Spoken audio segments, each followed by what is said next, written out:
Most leaders worry about the wrong employee. They spend all their attention trying to manage the loudest critics, the people in the room asking the hard questions, the people pushing back in the meeting.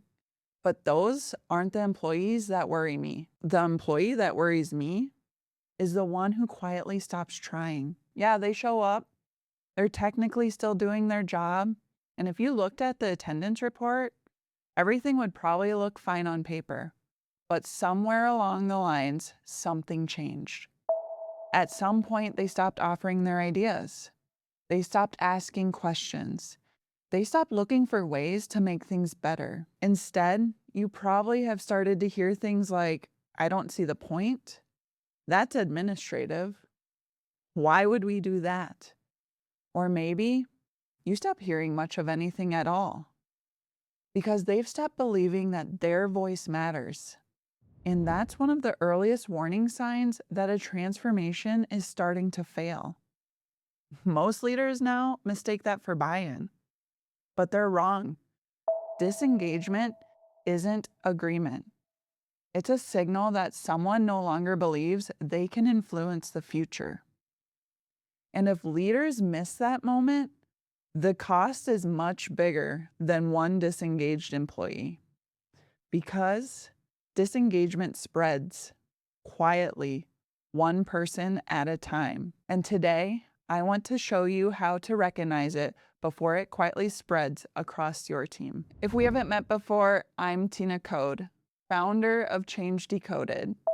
I've spent my career helping leaders turn ambitious visions into lasting results by guiding teams through technology transformations, acquisitions, organizational change, and periods of significant growth. And if there's one lesson those experiences have taught me, it's this. Organizations, they don't transform, but the people do. Every response to change is a signal. And resistance isn't the problem. It's actually information. And that's the foundation of the Resistance Decoder, a framework designed to help leaders understand what different forms of resistance are actually trying to tell us. Today's signal is passive disengagement, the resistance that says, I don't see the point. And the leadership response is involve.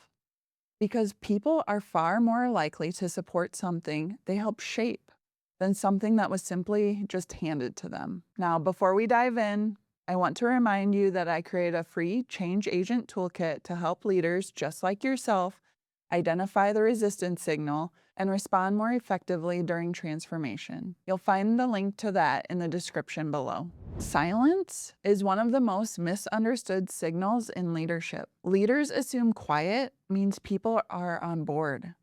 It doesn't. Sometimes silence is what happens after people decide their opinion isn't going to change anything.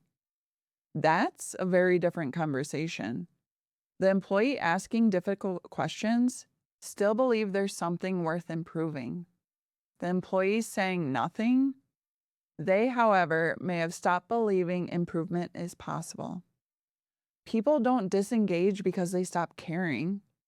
They disengage because they stop believing they can make a difference.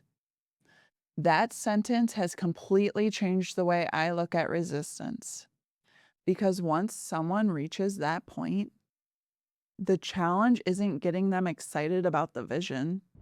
It's helping them believe their voice matters again. Now, passive disengagement doesn't happen overnight. It builds one interaction at a time. Ideas disappear into a black hole. Feedback is requested after decisions have actually already been made.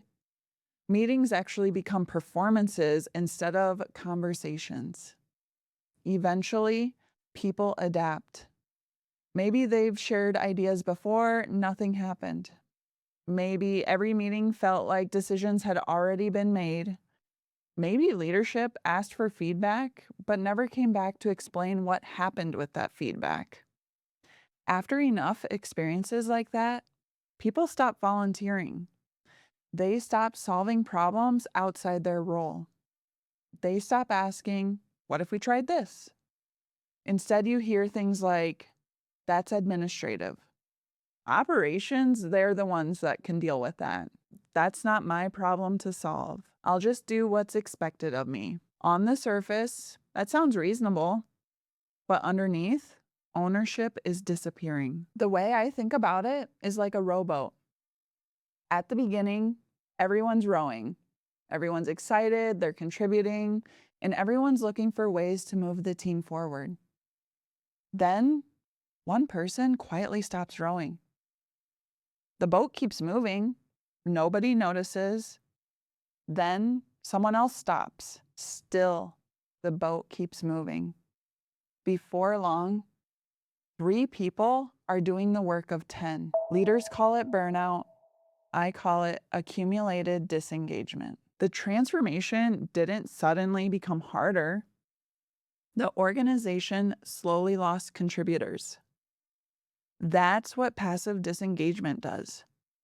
It doesn't destroy momentum overnight, it starves it, one employee at a time. By the time leaders notice something is wrong, they're usually asking why their highest performers are burned out, instead of asking, when did everyone else stop rowing?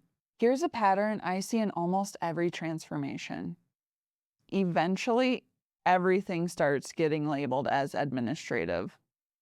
Someone identifies a problem, someone has an idea to improve the process, and someone else says, that's administrative. Or, that's another team's responsibility. Why would we do that? It sounds like they're talking about responsibilities. They're not. They're saying, my involvement doesn't change anything. That's not about the task. It's about ownership. And once ownership disappears, innovation usually disappears with it. Most leaders don't create passive disengagement because they don't care. They create it through small leadership habits. They thank people for their ideas and never close the feedback loop to tell them what happened with that idea. Eventually, people reach one conclusion: my voice doesn't matter. And once someone believes that, why would they keep using it? This is why the leadership response is involved. Not because every decision should become a committee, it shouldn't, but because people deserve a genuine opportunity to influence the work they're responsible for. Ask for input while decisions are still taking shape. Be honest about what's open for discussion and what isn't. And one of the simplest leadership habits you can build: close the feedback loop. Every time. If someone gives you an idea, tell them what happened with it, even if the answer is no. People can handle disagreement. What they struggle with is feeling invisible. Passive disengagement is rarely the end of the story. If leaders continue excluding people, it evolves. People stop contributing, then they start protecting their territory. Now people aren't saying, I don't see the point. They're saying, that's not my job. Why is our team responsible for that? That's another department's problem. Same person, different signal. What started as someone quietly checking out turns into people protecting boundaries. Because when people stop believing they can influence the future, the next thing they protect is their own corner of it. The next time your team gets quiet, don't assume you're winning. Ask yourself one question: have they accepted the vision, or have they accepted that nothing they're going to say is going to change it? Those are 2 very different kinds of silence. One creates momentum, the other quietly drains it. Because people don't become engaged simply because they're informed. They become engaged because they feel like they're part of building what's next. The next time someone says, I don't see the point, don't ask, how do I get them on board? Ask, what taught them their voice doesn't matter? Because passive disengagement isn't saying, I don't care. It's saying, I stopped believing I can make a difference anymore. And once you understand that, the leadership response becomes obvious. You don't need louder communication, you need more meaningful involvement.